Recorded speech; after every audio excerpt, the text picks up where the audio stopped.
வணக்கம். Human rights news Tamil. Palani Murugan மலைக்கோவிலில் பக்தர்கள் செலுத்திய உண்டியல் காணிக்கை 5 கோடியை தாண்டியது. திண்டுக்கல் மாவட்டம் பழனி அருள்மிகு தண்டாயுதபாணி சுவாமி திருக்கோயில் ஆங்காங்கே வைக்கப்பட்டுள்ள உண்டியல்களை எடுத்து வந்து பக்தர்கள் காணிக்கையாக செலுத்திய உண்டியல் பணத்தை 2 நாட்களாக எண்ணும் பணி பழனி மலையின் மேல் உள்ள கார்த்திகை மண்டபத்தில் நடைபெற்றது.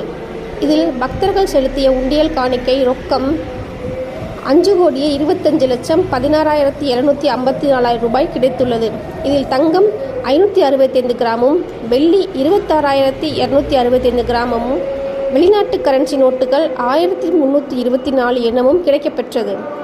இந்த உண்டியல் என்னும் பணியில் இணை ஆணையர் மாரிமுத்து, துணை ஆணையர் லட்சுமி, வங்கி ஊழியர், கோவில் பணியாளர்கள், கல்லூரி மாணவிகள் 500க்கும் மேற்பட்டோர் உண்டியல் என்னும் பணியில் ஈடுபட்டிருந்தனர்.